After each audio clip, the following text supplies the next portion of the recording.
Vaya conmigo entonces, por favor, a Romanos capítulo 5 y el verso 8. Romanos capítulo 5 y el verso 8. Bien conocido este versículo, pero profundo, tan profundo que no puedo explicarlo hoy todo. Sin embargo, vamos a aprender de aquí algunas verdades que están bien señaladas aquí. Dice Romanos 5 y el verso 8, mas Dios muestra su amor para con nosotros, en que siendo aún pecadores, Cristo murió por nosotros. ¿Por qué no lo leemos todos juntos ahí donde estamos? Todos al unísono, leámoslos. Mas Dios muestra su amor para con nosotros, en que siendo aún pecadores, Cristo murió por nosotros. Oremos. Padre, bendiga su palabra. Despeja nuestras mentes, prepara nuestros corazones para que ninguna atracción, pueda desviarnos, nada pueda, Señor, desviar nuestra atención en tu palabra y en las verdades que aquí nos enseña y en lo que hoy queremos enfatizar. Pedimos su ayuda y gracia en Cristo Jesús. Amén. Amén. Dios muestra su amor. William Gibson vivía en un pueblo en Inglaterra. Tenían un hijo, él y su esposa, y falleció repentinamente su hijo, y ese impacto de esa muerte inesperada de su único hijo trajo bastante aflicción a su esposa, y poco tiempo después ella murió también. El señor Dixon quedó solo, no tenía esposa, no tenía hijos. Vivía enfrente de él otra persona que había pasado por la misma situación. Su vecino también había perdido a su esposa, pero vivía con un adolescente, era su nietecito. Esa es la historia que una noche la casa del vecino empezó a arder. Y estando en esa situación, como es común, llegaron personas y ayudantes para ayudarles en el incendio, y entre ellos el señor Dixon también fue. Mientras él miraba cómo sacaban a su vecino, rescatándolo de las llamas, notó que el adolescente no estaba allí y lo buscó, pero no lo halló. Entonces, como pudo, mientras estaban queriendo sofocar el fuego, él subió por un tubo que había detrás de la casa y se subió hasta el segundo piso. Cuando llegó, ahí estaba el niño. Lo agarró y por el mismo tubo bajó. Pero no sin dejar, aunque salvó al niño, sus manos, sus brazos, su cuerpo fue dañado por las llamas. Pocas semanas después murió su vecino debido al incendio, el humo, y no sobrevivió. El concilio de la ciudad se reunió para decidir qué iban a hacer con el niño. ¿Quién podía hacerse cargo del niño? Porque no aparecían familiares. 2 personas se ofrecieron voluntarias para cuidar al niño. Uno era alguien igual. Explicó al concilio en qué circunstancias difíciles su esposa había muerto y su único hijo también. Y dijo, yo haría todo lo que esté a mi alcance, todo, por cuidar a este niño. Voy a amarlo y mostrarle mi amor todos los días que yo viva. El concilio oyó sus promesas y ofertas de cuidado del niño, pero habían 2 candidatos. El otro era el señor Dixon. Cuando él llegó frente al concilio, no dijo mucho. Solamente mostró sus manos, mostró sus brazos, mostró su cuerpo, que todavía estaba muy dañado por las llamas, y dijo al concilio de la ciudad: todo esto hice por este niño porque le amo.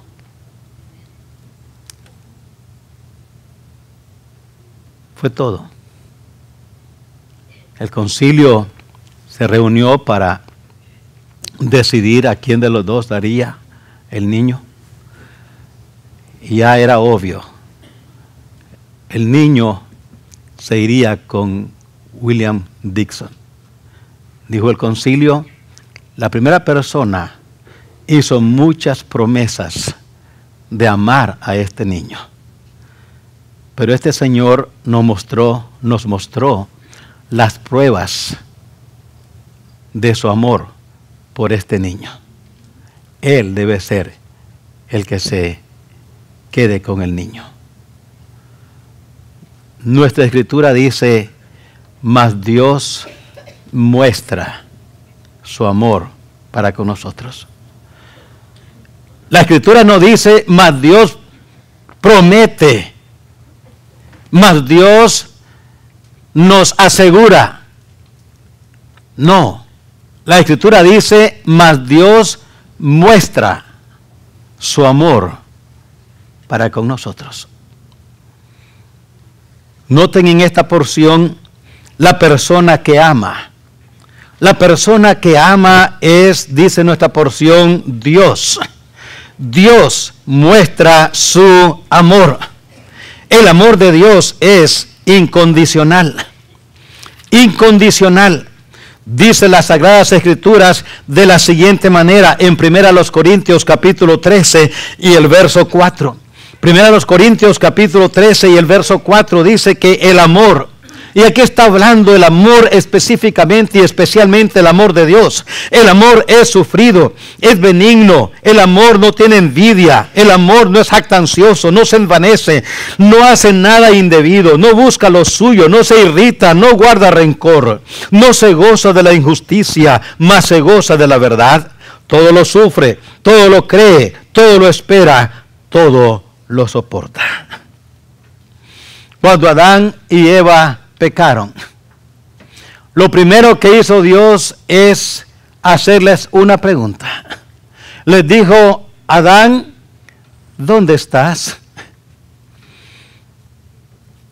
Ahora, si en la mente nuestra está la idea de un Dios policía que anda buscando a un delincuente, no es esa la idea que está allí.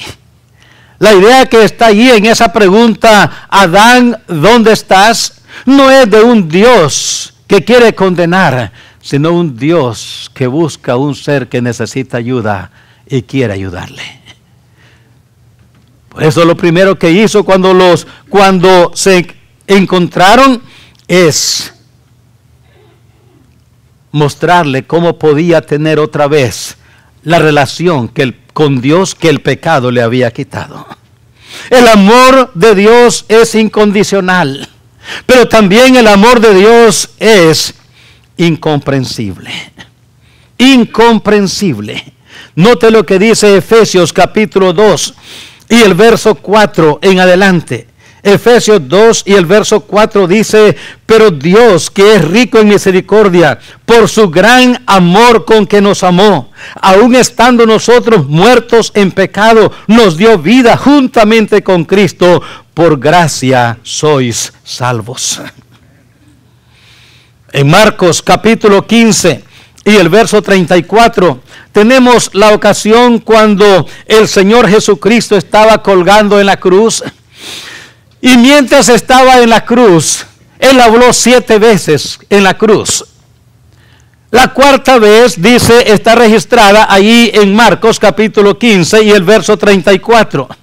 Es esa palabra que fue traducida. Dice en el verso 34: y a la hora 9 Jesús clamó a gran voz diciendo: Eloi, Eloi, lama sabactani, que traducido es: Dios mío, ¿por qué me has desamparado? Note la frase, la pregunta: ¿por qué me has desamparado? Y yo creo que la respuesta está allá en 2 Corintios capítulo 5 y verso 21. Segunda a los Corintios capítulo 5 y verso 21 dice que al que no conoció pecado, por nosotros lo hizo pecado, para que nosotros fuésemos hechos justicia de Dios en él. Creo firmemente que Él desamparó a su Hijo en la cruz para ampararnos a usted y a mí. A Dios no le mueven nuestras virtudes ni promesas. La verdad le mueve nuestra desgracia y su gran amor por nosotros.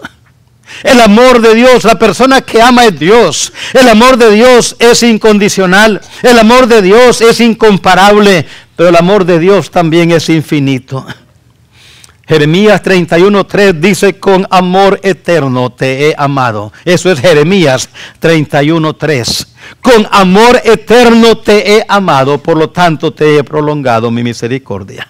Creo firmemente que aún en el infierno mismo se recuerda el amor de Dios.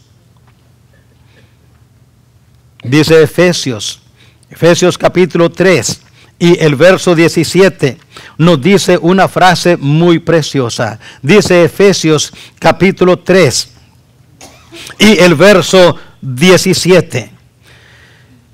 Para que habite Cristo por la fe en vosotros, en vuestros corazones, a fin de que arraigados y cimentados en amor, seáis plenamente capaces de comprender con todos los santos cuál sea la anchura, la longitud, la profundidad y la altura, y de conocer el amor de Cristo que excede a todo conocimiento. La persona que ama es un ser especial, pero note también la persona amada en nuestro versículo. Mas Dios, ese es el que ama, muestra su amor para con nosotros. Nosotros somos la persona a quien Él ama. Primero note la condición de esa persona o de nuestra condición. Dice, la palabra que usa para describir nuestra condición es pecadores. Mas Dios muestra su amor para con nosotros en que siendo aún pecadores. Esa es nuestra condición. ¿Y qué es pecado? Pecado es no llegar al estandarte de Dios. No llegar a la medida que Dios quiere que lleguemos. ¿Y cuál es esa medida? Obedecer todos sus mandamientos. Obedecer todos sus mandamientos. No pregunto, pero si preguntara, creo que nadie pudiera contestar. ¿Quién positivamente? Todos tendríamos que contestar negativamente. ¿Quién de nosotros ha guardado ni siquiera los 10 mandamientos? Creo que ninguno de nosotros pudiera decir, yo los he guardado, porque nos puede pasar como el joven que vino a Jesús con esa mentalidad y con esa creencia. Mateo 19:16. Mateo 19:16 dice así, para que lo tenga allí en mente. Un joven vino allí donde el Señor Jesús, un varón, vino a hablar con él. Dice allí el verso 16 que vino uno y le dijo, maestro bueno, ¿qué bien haré para tener la vida eterna? Note lo que le dijo, ¿qué bien haré para tener la vida eterna? Él le dijo, Jesús, ¿por qué me llamas bueno? Ninguno hay bueno sino uno, Dios. Mas si quieres entrar en la viña, en la vida, guarda los mandamientos. Le dijo, ¿cuáles? Jesús dijo, no matarás, no adulterarás, no hurtarás, no dirás falso testimonio, honra a tu padre y a tu madre, y amarás a tu prójimo como a ti mismo. El joven le dijo, todo esto lo he guardado desde mi juventud. ¿Qué más me falta? Jesús le dijo, si quieres ser perfecto, anda, vende lo que tienes y dalo a los pobres, y tendrás tesoro en el cielo. Y ven y sígueme. Oyendo el joven esta palabra, se fue triste, porque tenía muchas posesiones. Le había dicho al Señor Jesús: yo he guardado todos los mandamientos, incluyendo amarás a tu prójimo como a ti mismo. Pero cuando Cristo le dijo: comparta lo que tienes con tu prójimo, se acabó. Obviamente, el segundo mandamiento que él decía haber guardado, no lo había guardado como Dios quería que lo guardara. Eso es lo que Dios denomina pecado. No llegar a la medida de Dios. ¿Y cuál es esa medida? Guardar todos los mandamientos. ¿Y quién los puede guardar? ¿Y quién los ha guardado? Tenemos que aceptar que nadie. Por eso la Escritura declara: por cuanto todos pecaron y están destituidos de la gloria de Dios. Así es que pecado en verdad no son acciones, sino más bien es una condición. No nos hacemos pecadores, nacemos pecadores. No es que en el caminar de la vida nos convertimos en pecadores, no nos hacemos, sino que así nacemos. La condición, pero también noten la necesidad de la persona. La persona amada no solamente somos nosotros, la condición en que estamos, pero la necesidad. Debido a que nacemos pecadores, necesitamos nacer otra vez. Debido a que nacemos pecadores, necesitamos nacer otra vez. Un hombre muy religioso llamado Nicodemo vino, dice en Juan capítulo 3, vino a Jesús. Vino de noche, no sabemos por qué vino de noche, pero dice la Escritura así en Juan capítulo 3 y el verso 3 y el verso 1. Había un hombre de los fariseos que se llamaba Nicodemo.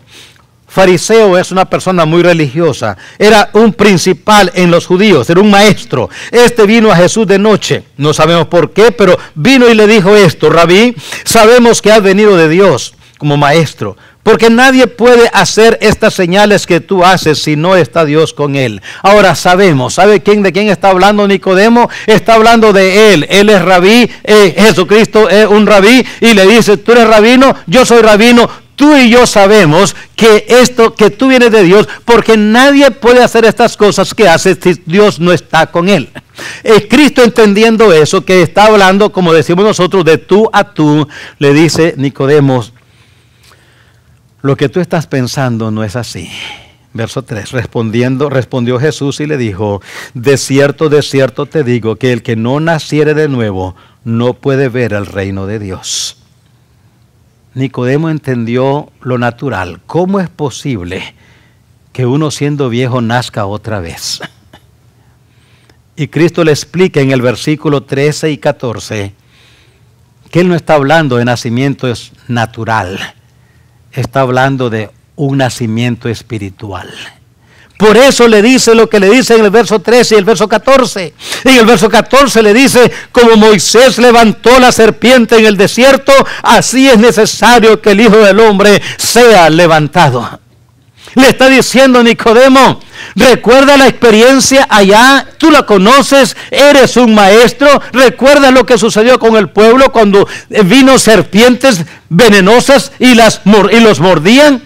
Sí, dijo Nicodemo, lo recuerdo. ¿Recuerdas que Moisés levantó una serpiente de bronce allá? Dicho de paso, todavía sigue siendo usada como el símbolo de medicina, la serpiente de bronce en el asta. Y Cristo le dijo: ¿y qué sucedía cuando las personas eran mordidas por las serpientes? Y luego miraban a la serpiente de bronce. Dijo Nicodemo: ¿eran sanadas? Exactamente, dijo el Señor, así es. Es necesario que el Hijo del Hombre sea levantado, para que todo aquel que en Él cree no se pierda, mas tenga vida eterna. El nuevo nacimiento que Cristo estaba hablándole es exactamente ese. El nuevo nacimiento no es por acciones que nosotros hagamos, no importa cuán nobles y cuán distinguidas y filantrópicas puedan ser. No, el nuevo nacimiento es espiritual y viene cuando en nosotros hay un sincero arrepentimiento y verdadera fe en Cristo Jesús. ¿Y por qué en Cristo Jesús? Porque dice Hebreos capítulo 2 que Él es el único que es semejante a nosotros, pero sin pecado. Es que para que alguien nos pueda salvar, para que alguien pueda hacer algo por nosotros en nuestra condición y sacarnos de esta condición, tiene que ser alguien que sea igual que nosotros, pero que no sea como nosotros. ¿A qué me refiero? Tiene que ser alguien que sea como nosotros, humano, pero que no sea como nosotros, pecadores. Y el único que es así es Jesucristo. Note lo que dice Hebreos capítulo 4 y el verso 15. Hebreos 4:15 dice así: porque no tenemos un sumo sacerdote que no pueda compadecerse de nuestras debilidades, sino uno que fue tentado en todo según nuestra semejanza, pero sin pecado.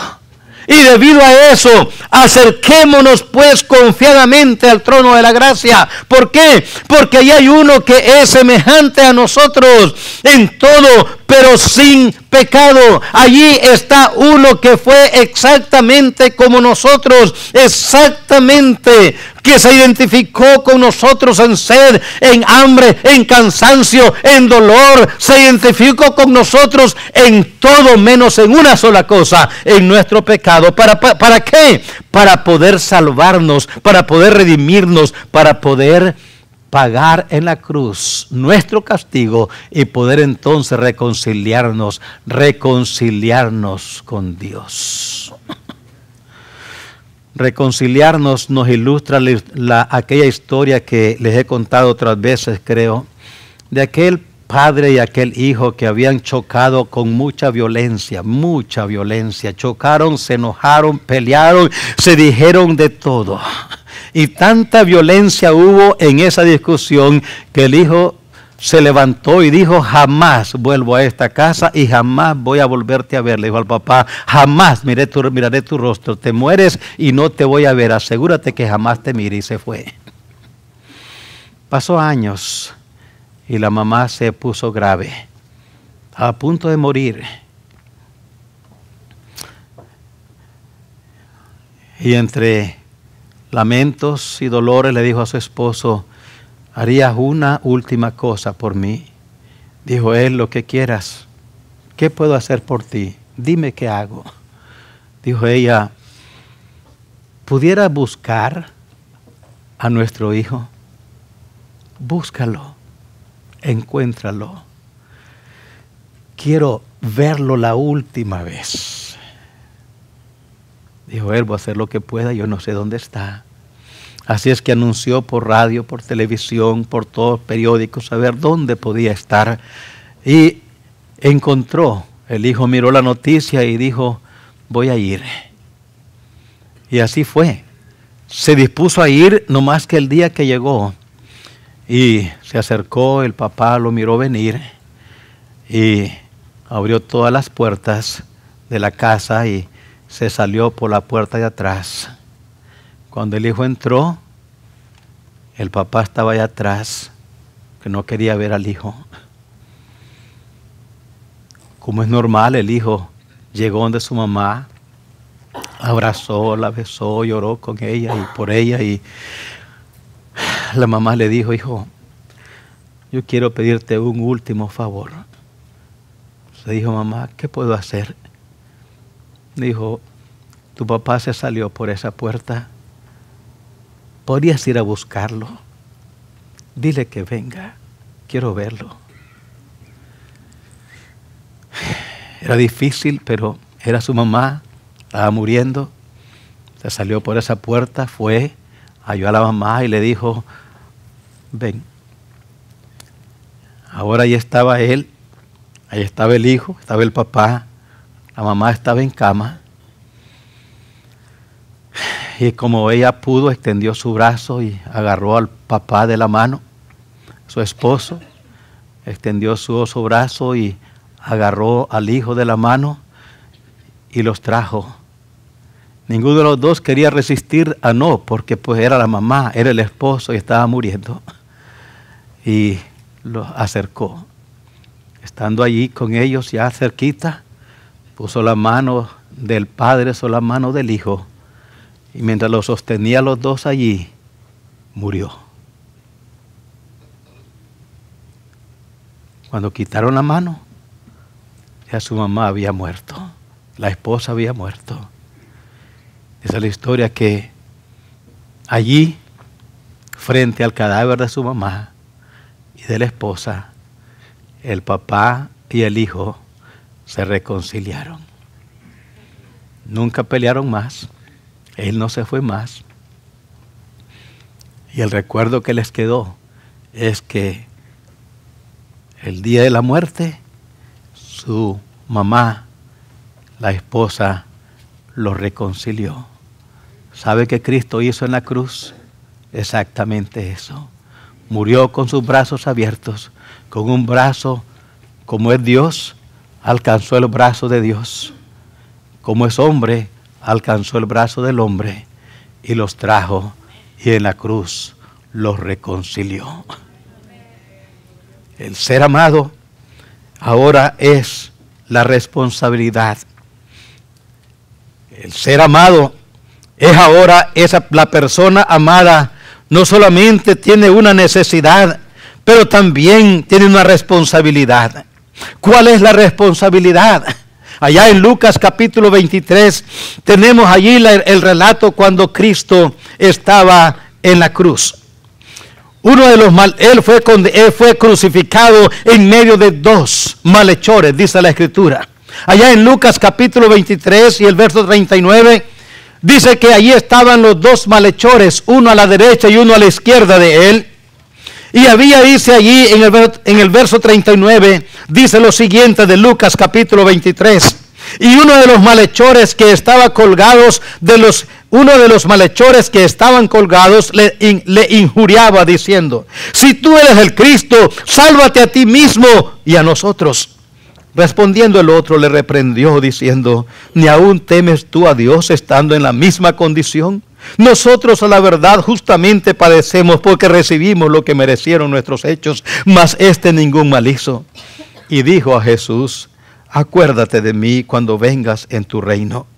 Entonces Jesús le dijo: de cierto te digo, que hoy estarás conmigo en el paraíso. Este hombre no podía hacer nada ya por salvarse. No había manera de bajarse de la cruz. Estaba condenado a muerte por crucifixión y ahí estaba ahora esperando la muerte. Pero hizo algo que todavía podía hacer. Reconoció su pecado, le confesó su pecado a Cristo y se entregó a Él por fe.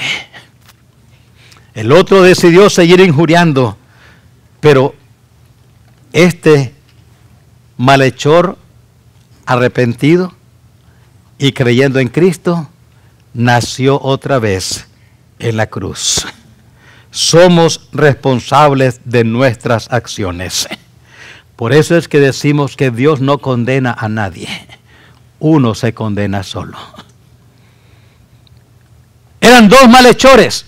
Uno decidió injuriar a Cristo. El otro decidió reconocer que Cristo era el único que le podía perdonar. Y le confesó sus pecados. Uno decide qué hacer. Dios no condena a nadie. Uno se condena solo. Por eso quiero concluir hablándoles del presente entregado. Cristo murió por nosotros. El presente entregado.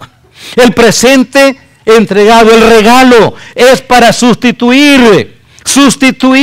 Dice Isaías 53, 5 y 6.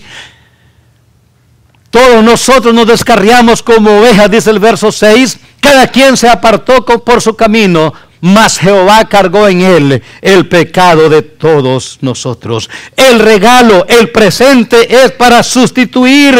Sustituir era una práctica muy conocida en el Antiguo Testamento. Prefiguraba a Cristo tomando nuestro lugar en la cruz. Y esto es lo que nos dice Gálatas capítulo 3 y el verso 13. Gálatas 3:13 dice exactamente eso que estoy diciendo. Dice Gálatas 3:13 que Cristo nos redimió de la maldición de la ley, hecho por nosotros maldición, porque escrito está: maldito todo el que es colgado en un madero. El presente es para sustituir, pero también es para mediar. Para mediar. Dice la Escritura, 1 Timoteo 2:5, porque hay un solo Dios y un solo mediador entre Dios y los hombres, Jesucristo, hombre. Hay un solo mediador entre Dios y los hombres. ¿Y por qué necesitamos un mediador? Por la misma razón que un delincuente culpable no puede defenderse delante del juez en una corte. No importa que sea abogado, no importa que sea licenciado, él no puede defenderse solo porque es un delincuente. Necesita un mediador. El abogado, el licenciado, lo que hace es mediar por el culpable, mediar por el culpable. Por eso es que la Escritura dice, hay un solo Dios y hay un solo mediador entre Dios y los hombres, y lo aclara quién es ese mediador. Dice claramente la Escritura en 1 Timoteo 2:5, el mediador es Jesucristo. No es María, no es Pedro, no es ningún humano que, aunque tengan muchas hermosas y distinguidas cualidades, todavía, recordemos esto, todos somos pecadores. Y un pecador no puede perdonar a otro pecador, así como un prisionero no puede dar libertad a otro prisionero. Sería un poco chistoso que un prisionero en la cárcel, en cualquier cárcel, le diga al otro, déjame hacerte un papel aquí, dame un papel y te voy a escribir aquí, yo fulano de tal, prisionero número tal y tal, le concedo la libertad al prisionero fulano de tal, número tal y tal, yo le doy la libertad. Y si muestras al portero, él te va a dejar salir. Todos aquí sabemos que ese portero no lo va a dejar salir. Porque el que firmó la orden de libertad es otro prisionero igual que este. Es por la misma razón que ningún hombre puede perdonar pecados. Porque no pecamos contra el hombre, pecamos contra Dios. Solo contra Dios se peca. Contra el humano delinquimos, pero no pecamos. Pecamos solamente contra lo santo, y el único santo es Dios. El presente es para sustituir, el presente es para mediar, el presente es para salvar. Hechos 16, 30 y 31 nos presenta una ocasión cuando el misionero, el apóstol Pablo, estaba prisionero, él y un montón de presos más, pero él y su compañero estaban prisioneros allí solamente por predicar el evangelio, Pablo y Silas.